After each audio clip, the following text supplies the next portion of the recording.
Merci ndeko Joël po ya maloba opesi biso. Bandeko balandi ba radio ya mama bino baye bozali kolanda biso pe na nzela ya télévision Radio Marie ya YouTube. Boboto bwa mokonzi bozala na bino. Boboto oyo na tombeli bino yango nde mbuma ya ibale na bambuma oyo bolingo ekobimisaka na lisungi pe lisalisi ya Elimo Santo yango tolinko solola. Tobandaki na sango Roger kotalisa te Elimo Santo akobimisa mbuma ya ye kati na biso. Présence ya ye kati na biso ekotinda biso te tobota mbuma. Mbuma ya Elimo Santo kati na biso ezali bolingo. Bongo bolingo wana ekoyebana na nzela ya esengo pe na nzela ya boboto.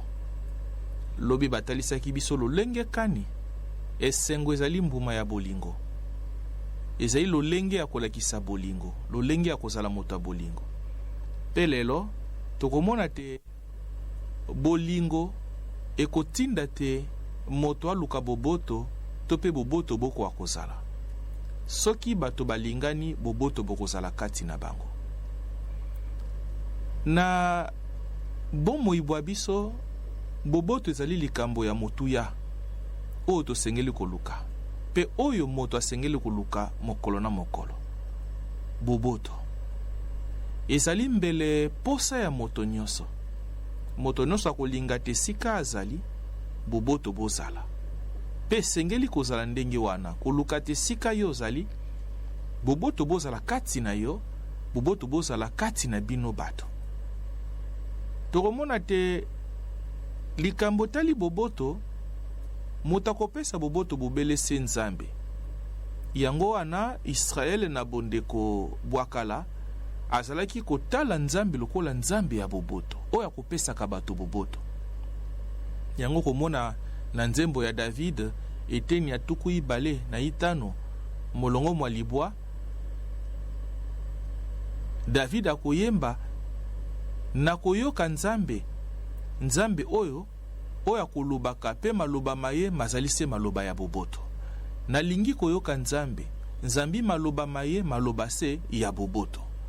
Wone kolakisa te Nzambe azali Nzambe ya boboto. Tango tobandaka mobu na misa tokotangaka buku ya mituya eteni ya motoba molongo matuku mibale na motoba. Esika kani tokokamata maloba wana pe tokoloba na bandeko tango tobandi mobu mwasika. Okoloba te Nzambe atalisa elongi ya ye epai na yo pe apesa yo boboto pe bongo na bongo. Boboto ekomi lokola oyo Nzambe akani pe alakeli bato. Nzambe azali na bilaka ebele. Na bilaka wana nyonso ebele o Nzambe akani kopesa na bato baye, boboto pe ezali na kati. Nzambe akolakela bato boboto. Yango wana Yesu Kristu tango abotami, mwana wa Nzambe solo akomi moto solo kati ya biso longola se lisumu, banzelu bakoyemba boboto ose. Bakoyemba boboto awa onse Zambi Yesu Kristo azali mokonzi wa boboto. Tata atindi ye po ete na nzela ya ye boboto oyo ebebaki kati na biso na tata na nzela lisumu bokoka kozonga. Il nous a réconciliés par sa paix. Yesu Kristo nde azongisi biso na bondeko na tata na makila maya sopi na kuruse abongisi bondeko kati na biso na tata boboto boye bobebaki na nzela lisumu bozongi kati na biso. Yango wana tinya ya ye awa onse pote boboto ya biso na Nzambe tata boko akozonga. Yango bakotala lokola prince de la paix mokonzi wa boboto bakoyemba te boboto bo zala awa onse pe yetango akoteya mateya maye mbala mingi sima asekwa akotombela baye kolibaye boboto. Yambo te awa akoloba nakopesa bino boboto, nakotikela bino boboto, nakopesa bino boboto bwangai. Akotika boboto lokola bolamu oyo Mesia komemela bato. Kasi ye lokola nde Mesia ya solo yango lobi nakopesa bino boboto bwangai. Zambi ye Mesia. Mosala mo ezali pote apesa boboto na mokili, mokili moi mobebi na lisumu pe mokaboni na tata. Yango wana Santu Paul akotalisa te. Boboto ezali moko ya mbuma ya elimo santu. Na lolenge te Yesu alakeli biso elimo santu. Bongo to yambi elimo santu lokola grâce ya wana na kati ya bomoi na biso ezala nzela ya batisi moto kotisa. Yango elimo santu akosala mosala moye kati na biso. Pe mosala wana o elimo santu akosala na nzela ya makabo maye esengeli kobimisa boboto kati na biso. Kobimisa boboto kati na biso elingi koloba te ekomema biso na lolenge ya kozala bato baboboto. Bato baboboto solo. Bato bakoluka se boboto kati na bato. Boboto ezali oyo ewuti na bato te kasi ewuti na Nzambe. Esengeli na biso kozala nango pe koluka boboto kati na biso. Boboto esika tozali. Nzela ya koluka boboto pe ya kokokisa boboto kati na biso ezali pe nzela ya losambo. Kosambela Nzambe po ete boboto bosala kati na biso. Kosenga na elimo santu asalisa biso po ete tozala bato baboboto. Santu François wa Assise asala losambo kitoko penza ya kosenga boboto. Na bolobi te mokonzi komisa ngai esaleli wayo wa boboto. Esika boyina ni bozali ngai nati ya bolingo. Esika boyokani ezali te nati ya boyokani. Esika bokabwani ezali nati ya bomoko.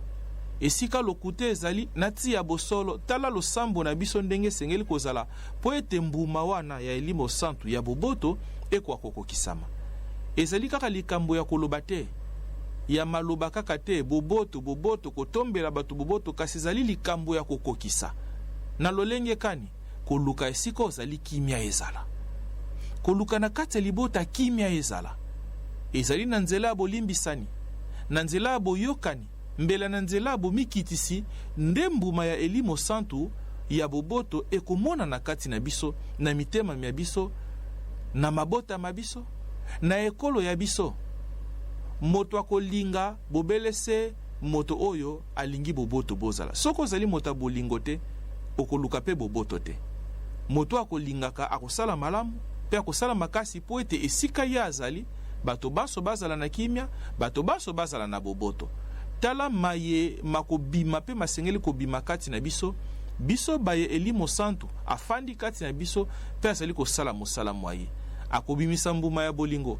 Bolingo tola kisango kaka te na monoko na mbebo. Kasi bolingo bwa biso ekene na nzela koluka boboto kati tozali. Esika bato bazali, esika bana banzambe bazali, bakozala na kimia bayebi te Nzambe azali na bango. Boboto elimo santu oyo ekotinda yote omilobela ata ko pasi ezali, ata ko mikakatano ezali, Nzambe azali. Okomona moto azali na pasi azali koseke. Okomona moto azali na mikakatano azali koseka na ye. Azali na sengo ya elimo santu pe boboto kati na motema mwaye. Tala maetokanaki kokabola lelo na mbuma ya mibale ya bolingo. Oyo ezali lokola mbuma elimo santu tobengi bongo boboto. Botondi na bino banso.